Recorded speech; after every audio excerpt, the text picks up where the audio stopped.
তো রেডি হয়ে পড়েছি, সন্ধে সন্ধেও হব হব। এবার যাচ্ছি আমার শ্বশুরবাড়ির তরফ থেকে একটা নেমন্তন্ন এসছে আজকে, বিয়ে বাড়ি। তো যাই হোক রেডি হয়ে পড়েছি। তো বাবি আগেই বেরিয়ে পড়েছে, ও একটা গিফট কিনতে যাচ্ছে। বাচ্চু যেতে পারলো না, কারণ ও কয়েকদিন পর অফিস গেছে, শরীরটাও অসুস্থ ভালো নয়, বিয়ে বাড়িতে খাওয়া তো উপযুক্ত হবে না, তাই জন্য আমরা দুজনে মিলে যাচ্ছি। তো চলুন, আদিবাসীদের বিয়ে, সেটা আপনাদের যদি নাচ গান কিছু হয় আপনাদের সঙ্গে সরাসরি শেয়ার করব। সুন্দর, কি সুন্দর লাগছে রে। হ্যাঁ এইখানটা দেখ, এখানটা গাছটা তাই বলছে, তোমার চোখে লাগছে। কি গাড়ি কিছু বোঝা যাচ্ছে। সবাই বেরিয়েছে বলে রাগারাগি করছে, ফোনের পর ফোন চলে আসবে, বলবো বাবা ও একা একাই।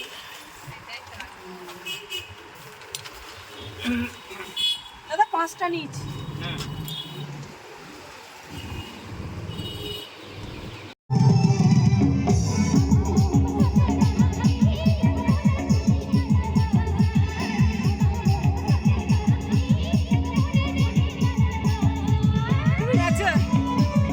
DJ, DJ, DJ, Babu Chandra, Babu Chandra, Babu Chandra.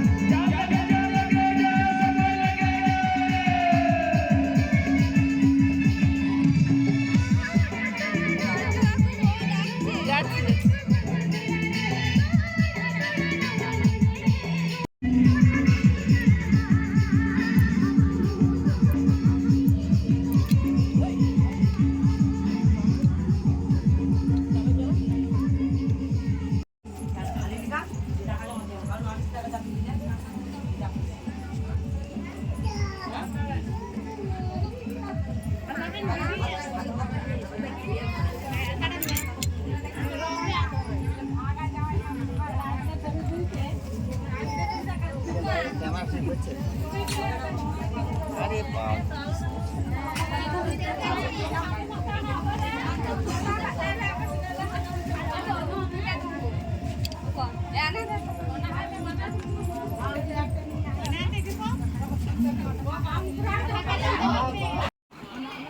এই ক্যাটারিংটা এখানকার? হ্যাঁ, বাপন হাজরা। তনু মুখার্জি না,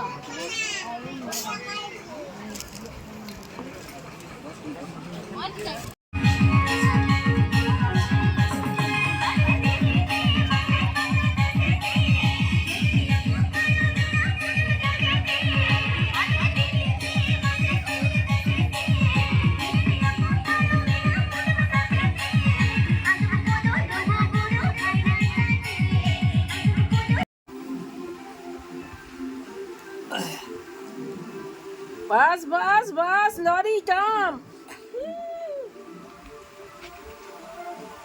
এটা কি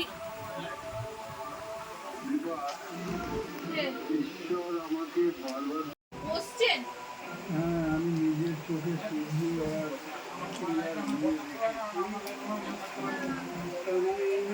বলবো তুমি এনাকে সূর্যের স্ত্রীর মর্যাদা দাও, সেটা আমি বলতে পারবো না। বাড়ি ফিরে এলাম 9টা 15 নাগাদ। বাড়ি ফিরে এসে ওখান থেকে, যেহেতু বাচ্চুবাবু যায়নি তার জন্য খাবার দিয়ে দিয়েছিল, তো মাংস সবই যা যা খাইয়েছিল তাই সবই প্যাকিং করে ওরা দিয়ে দিয়েছিল। যদিও আমাকে কৌটো নিয়ে যেতে বলেছিল, তো কৌটো নিয়ে গিয়েছিলাম। তো আমি এখানে এডিটিং করছি, বাবা মা ভাই সবারই গলা পাওয়া যাচ্ছে। তো পরের দিন সকালবেলায় উঠে, রাত্রে ভিডিওটা অফ করতে ভুলে গিয়েছিলাম, তো সকালবেলা উঠেই আবার রান্না চাপিয়ে দিলাম, যেহেতু বাবি অফিস যাবে। তো ভাতের চাল নিয়ে নিলাম। আমি এরমভাবেই 3বার করে ভাতের চালকে রেখে দিই, মা লক্ষ্মী রেখে দিতে হয়। আগের দিনে মানুষরা 3 খামলা রেখে দিয়ে একেবারে একটা জারের মধ্যে অনেক চাল করতো, করে অসময়ে সেই চালটাকে বার করে দিত। চালটাকে ভালো করে রগড়ে রগড়ে 2বার 3বার করে আমি ধুয়ে নিয়ে এই জলটাকে নিয়ে গিয়ে গাছের গোড়ায় দিয়ে দিবে, তাতে গাছের ভালো ফল বা ফুল যেটাই হয় গাছটায় এটা খুব ভালো হয়। এটাকে তো আমি ঢেলে নিচ্ছি, নিয়ে এবার ভাতের চালটা আমি দিয়ে দেব। তো আরেকবার চালটা ধুয়ে নিলাম ভালো করে, অনেকটাই জল হয়ে গেল। তো চলুন এবার হাঁড়িতে ঢেলে দিই, ঢেলে দিয়ে চাপা দিয়ে বাইরের কাজে যাব। মাথার উপর জলটা চাপিয়ে দিলে গ্যাসটার অনেকটাই সাশ্রয় হয়। গাছের গোড়ায় এবার চালের জলটাকে এনে একটু দিয়ে দিচ্ছি। এই দেখুন, দুটো গাছে দেবো। এখানে একটা বিলিতি কলকে ফুল গাছ আছে, আর ওই ফুল গাছটাই দিলাম। রান্না বলতে আজকে আমি সবই ভাজাভুজি করে আপাতত বাবিকে দেবো। পটল ভাজা, আলু ভাজা, শাক ভাজা, ঢ্যাঁড়স ভাজা করে ওকে দিয়ে দেবো আপাতত। তারপরে আমার আর বাচ্চির জন্য কি রান্না হবে। আর আজকে যে খেতে আসে সে খেতে আসবে না বলে তার রান্নাগুলো করতে হলো না। তো যাই হোক, চলুন একে একে রান্নাগুলো করে বাবিকে আগে লাঞ্চটা প্যাক করে দিই, তারপরে আমাদের করব। উপর থেকে একটু চিনি দিয়ে দিলাম।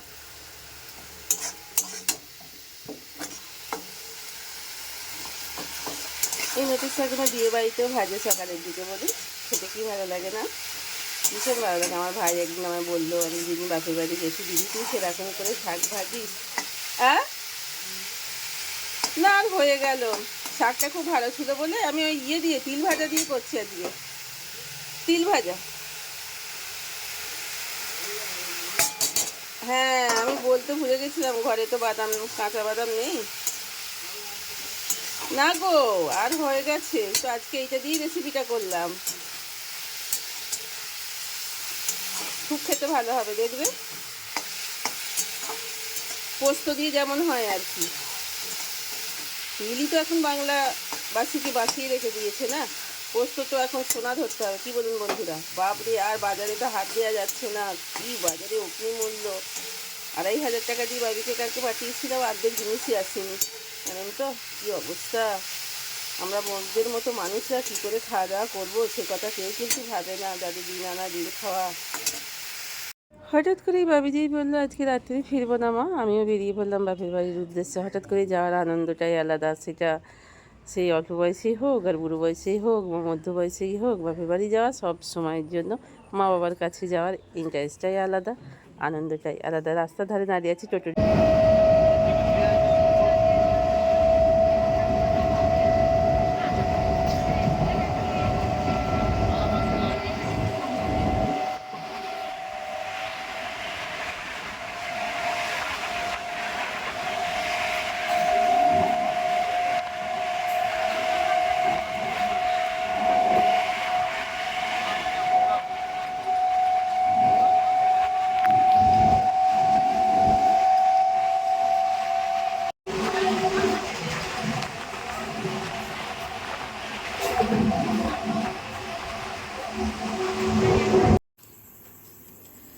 তো চলে এসেছি অনেক, সেই সন্ধে এসে এক ঘুম ঘুমোনো হয়ে গেল, যা জলখাবার খেয়ে নিয়ে।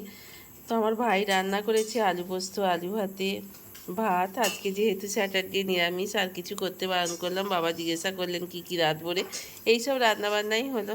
তো চলুন, সবাই খেতে বসে পড়েছে। এই দেখুন কি সুন্দর, সবাই খেতে বসেছে। তো যাই হোক, চলুন এবার আমরা ডিনারটা করে নিই। আজকের মতো ভিডিওটা শেষ করে দেবো এইখানেই।